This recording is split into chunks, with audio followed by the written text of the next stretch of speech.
This is Dan Bolen. I'm the host of the podcast, The Courage to be Courageous, where people come from all over the world to express how they have been able to overcome their fear by using courage.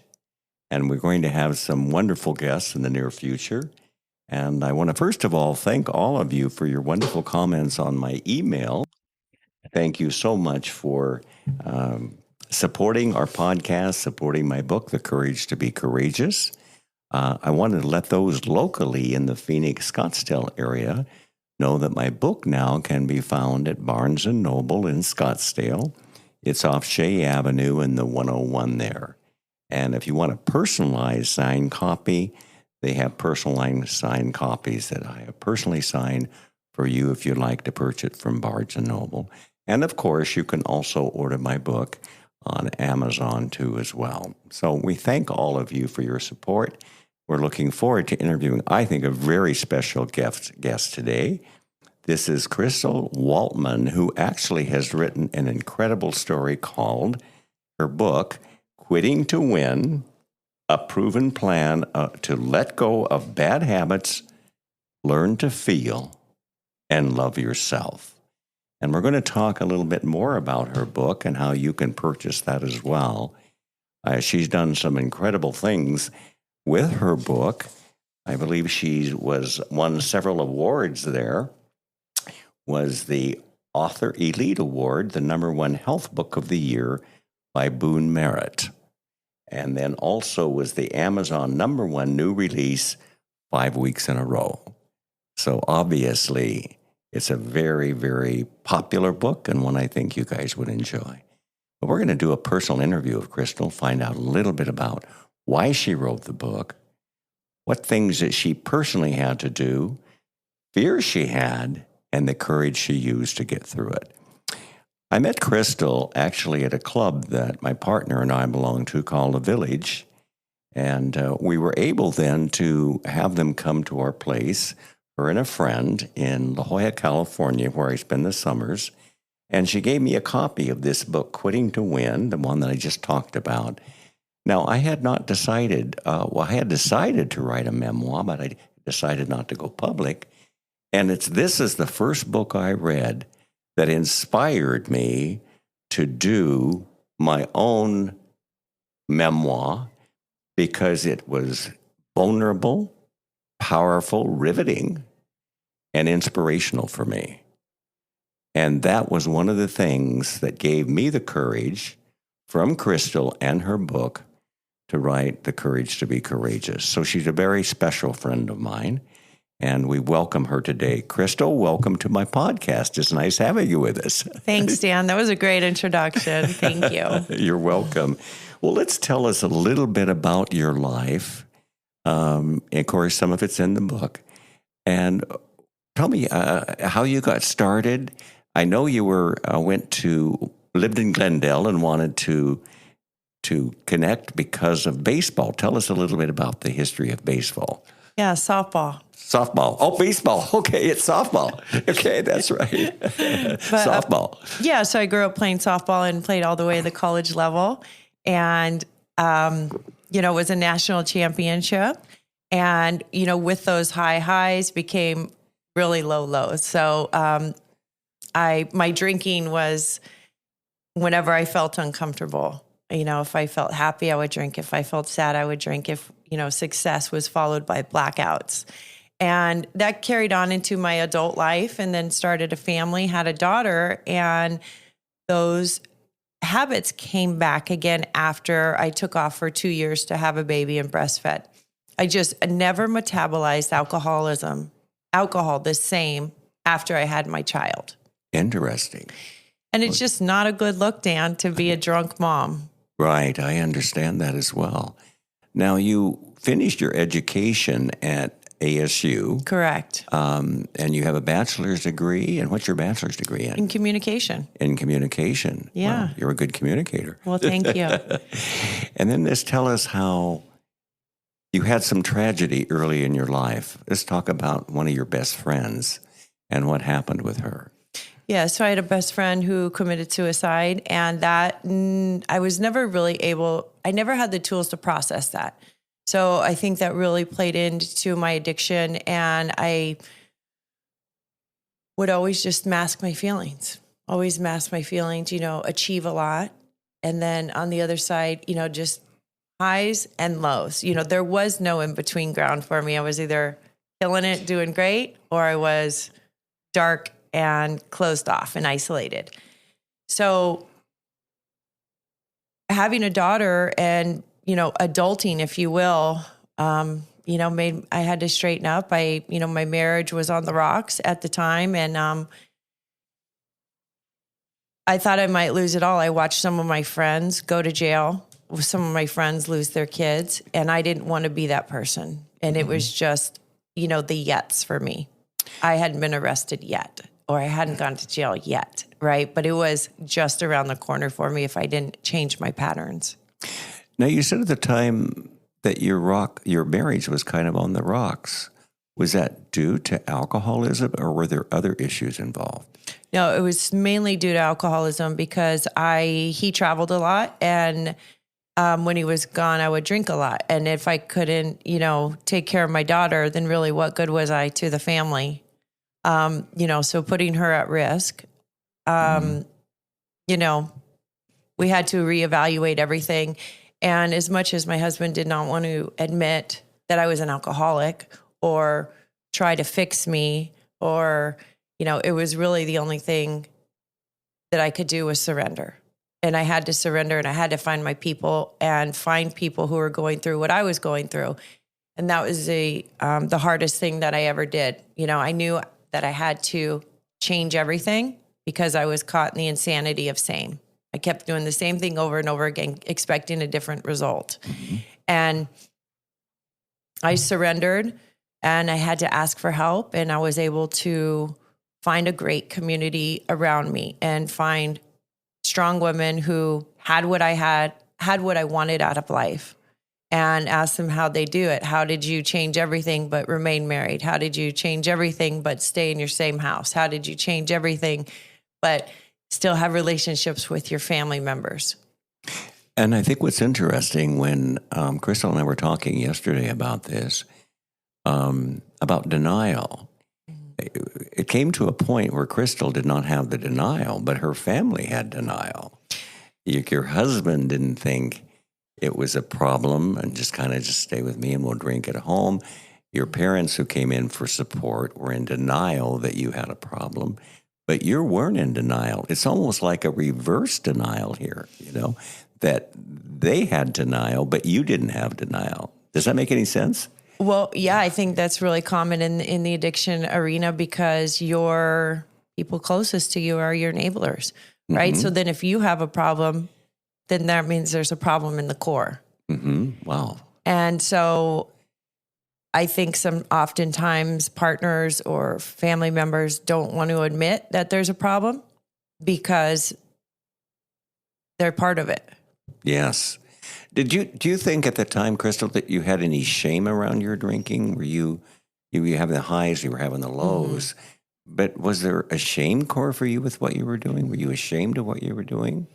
Well, not at the moment. Okay. Not in the moment. Okay. But always the next day when I was trying to piece together what was happening. Uh-huh. Of course, there was a ton of shame, violating my own boundaries and, guilt of what other people think. I just really didn't have the tools to do an emotional inventory and really know why I was drinking, and it was the best thing I did, Dan, ever, stopping. It was the hardest thing I've ever done in life and the best thing, right? For the first year, all I could do was be sober and go to meetings. That's all I could do. I couldn't socialize. I couldn't go to lunches. I couldn't do any of the normal things. I couldn't, and it took me a solid year to get my legs back where I could function again. Was it not wanting to do the social things because it would put you in an atmosphere of where there would be more drinking and you maybe would succumb to the drinking? No, I was just so broken. Okay. I couldn't even bring myself to, get ready and go out. It wasn't even that. It was, I've had to break myself all the way down so I could rebuild. And until Wow. I went through all the inventory and all the triggers and all the trauma, I couldn't participate in life. Mm-hmm. So I was able to stay home while I went through that and I had great support through my community, as opposed to like going away to a rehab or something. But I wasn't able to participate in regular life Mm-hmm. until I got all the way.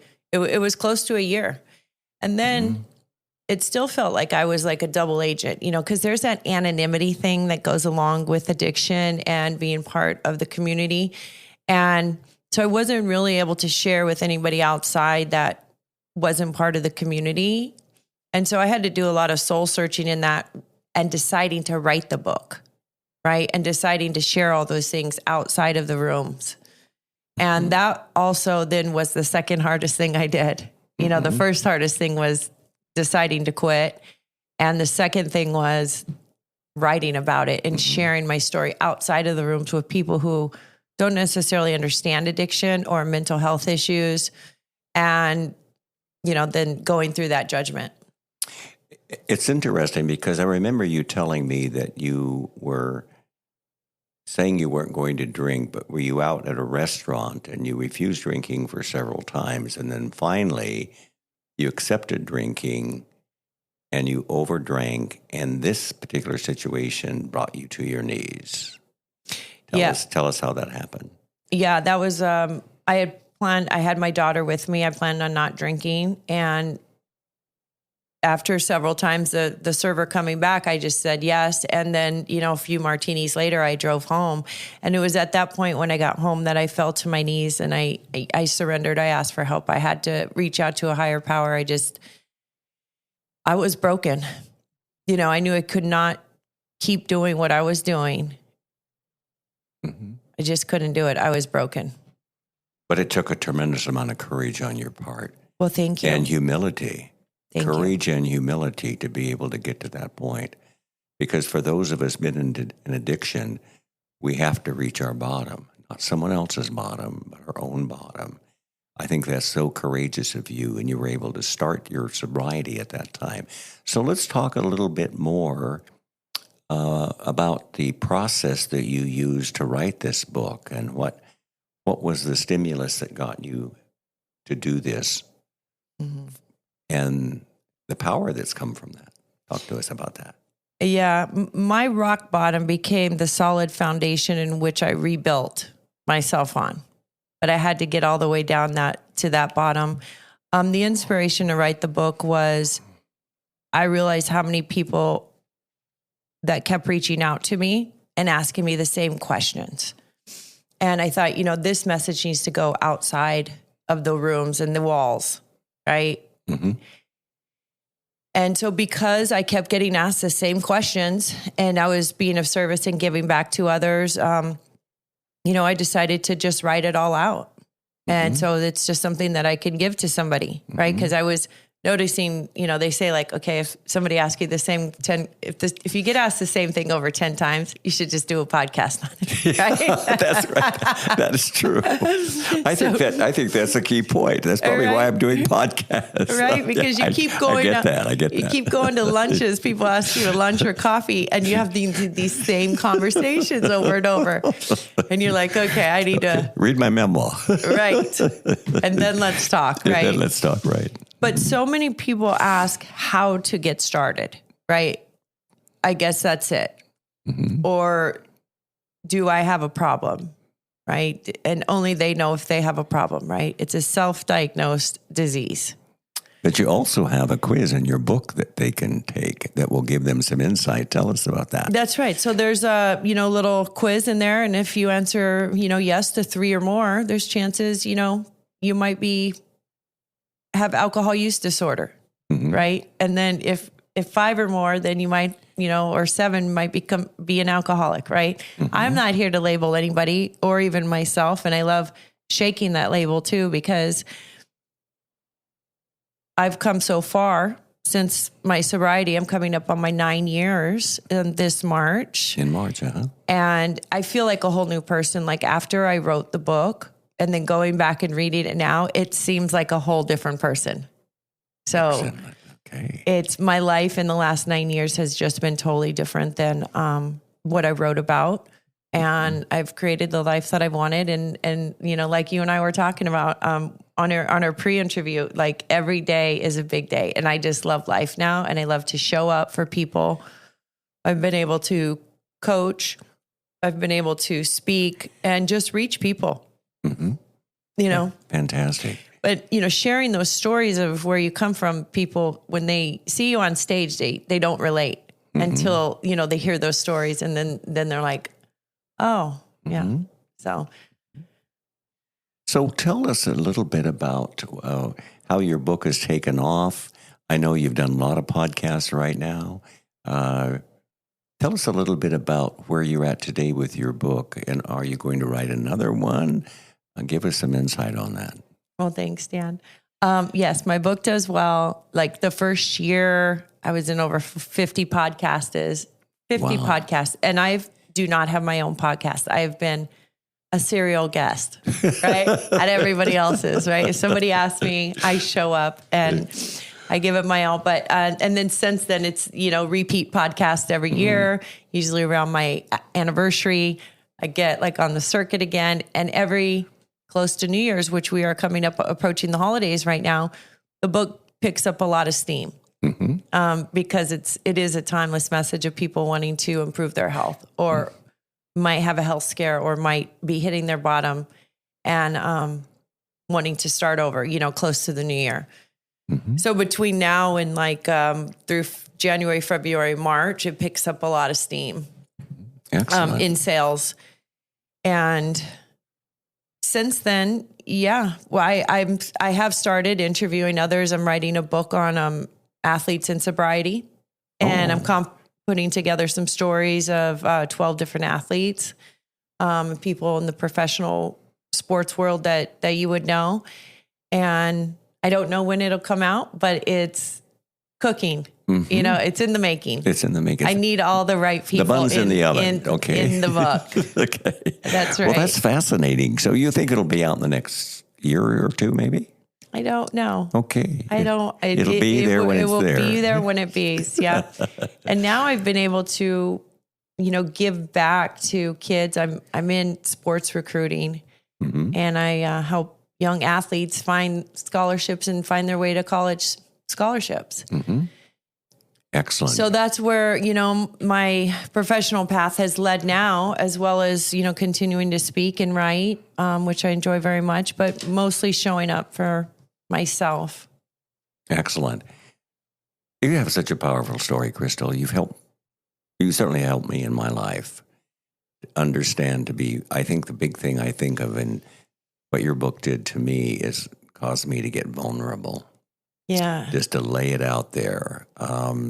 And it's interesting because I think when we are vulnerable, we put ourselves in a good light and we put ourselves in a not good light in our minds. And that's what vulnerability is. I mean, there's things in my book and memoir and things in your book that we're not proud of, but it's what our life was. And to lay that out there for people who are hiding some things in their life, I think it makes them more vulnerable when they see how vulnerable you were. I just applaud you for that. It's a great gift that you've given to me and to others in your book. Well, thank you. I love, hearing you say that reading my book inspired you, like it committed you. When I met you, you had just had planted the seed for yourself. And then after reading it, and I feel that that's happened for a lot of people, right? They're able to let their stories out and, leading with your defects and vulnerability, as you call it, is just creates such a closer bond. Yes, I totally agree. And we weren't taught that way, right? You're taught to lead with a smile and nothing's wrong and pull it together. And cover up. Right. And put on your mask. Yes, yeah. Be an overachiever, even though you're dying inside and not happy with what you're doing. It's interesting because when Crystal and I were talking yesterday doing the prelude on this, there was one thing that I have emphasized before on my podcast, but I want to reemphasize it again. We all have fear. All of us have fear, but we all have courage. And what happens when people run from the fear gets stronger. And that's when they usually will start addicting on something to cover fear, whether it be alcohol, sex addiction, drugs, workaholism in my case, religious addiction in my case. We'll do something to cover. But as we're covering, the fear gets stronger. It's until you embrace the fear and use courage to own the fear and courage to get through it. That's when you get the gift. And that was it for me. I had to reach a point where I did not like who I was. I had so much shame, and I had to deal with that. But your book helped me, inspire me to say she had courage to get through it. She had fear in her life. I can learn from this and move forward. I think stories of other people give us gifts that the people that wrote the book didn't even know they gave us. Sometimes we give them great stories, but sometimes we don't get feedback. But your book changed my life, Crystal. I want to thank you so much for that as well. Well, Dan, thank you for writing your book and changing so many lives. And it was a fantastic book. My book. So if you have not read Dan's book, pick it up. It's great. There's great stories in there. One of the things I want to always ask my guests on my podcast, because what their story can relate to others who listen to their story. I'm not a counselor, but I have a story. And my story will touch other people, which is the reason that I do my podcast, is to touch other people's lives with my story. So, Crystal, tell us about your story and what you would like the podcast listeners to learn from your story, whether they have an alcoholic problem, maybe they have a husband or wife that's an alcoholic, maybe they are afraid to come out of who they authentically are when it comes to gender identity. What do you think your story capitalizes for other people in their life that it would be important for you to tell them? So if you're feeling restless, irritable, and discontent and reaching for an addiction, whichever one of those top 10 that are out there now, it's either the pain of same or the pain of change. Fascinating. And there is help out there. So just go find it, right? Go find somebody who has walked down the walk and have them mentor you through it. I believe everybody needs a mentor, somebody in front of them who has that light that they want, and also helping somebody walk behind them. That's how you stay anchored. Mm-hmm. So go ask for help. It's either, if you're restless, irritable, and discontent, it's either the pain of same or the pain of change. And talk about the word halt. I thought that was such a great point. Yes, it's part of my daily dose, right? So now that I've taken, alcohol out of my life, when I get restless, irritable, and discontent, I halt. And I have to do a quick inventory. Am I hungry, angry, lonely, or tired? Generally, it's one of those things. I can address it quickly and move on and bring back my joy, right? Mm-hmm. Because life will try to steal joy from you every day in all places. But you just halt and get right back onto it. So HALT stands for hungry, angry, lonely, or tired. What if there's someone out there that has had issues with alcoholism or drugs, and they've been, let's say, sober for 2 or 3 years, and then they had a relapse? That can really bring somebody down. What would your advice be for them by your story? That I have also experienced that, Dan, right? Mm-hmm. I was sober for a whole year and then decided that I healed myself and was going to start drinking again. I found myself 2 weeks later right back as desperate as I was a year ago. So I believe that relapse is part of the journey. Mm-hmm. And, if you're not done or you're not sure if you have a problem, just go back out and try it and mm-hmm. see where you end up, right? And when your life becomes unmanageable, then you'll make the change, right? Everybody's bottom is different. Mm-hmm. Like you were saying. So if they've relapsed or if they're on or off the wagon right now, that is part of your journey. You made a comment too, and I think this is important for those, you're only as sick as your secrets, and I think that's true of all of us. And I think it's so inspiring, your story and what you've been able to do. And I think it's even vulnerable for you to share that you had a relapse. I guess I had probably a lot of relapses. I think mine was denial. I was denying my relapses. Anyway, you have such a powerful story there as well. And tell us a little bit about how people can purchase your book, and if they are you having some podcasts they can listen to be able to learn more about your story? Absolutely. So all the podcasts that I record are all listed on my website, and you can find my book anywhere books are sold. Okay. Amazon, Kindle, the digital audiobook. You know, the audiobook is the number one listener. Wow. Is the number one seller. Yes. So, and if you want a signed copy, you can go onto my website at crystalwaltman.com, and I'll send you a signed copy. crystalwaltman.com, and she'll send a signed copy as well. Well, Crystal, you've been a gift to my podcast today, and I want to thank you so much for taking the time to share your story, your vulnerability, and the courage that you had to overcome your fear. You're going to help a lot of people with this podcast. I'll guarantee you that for sure. Thank you for being on my podcast today. Thanks, Dan. Take care. Bye-bye.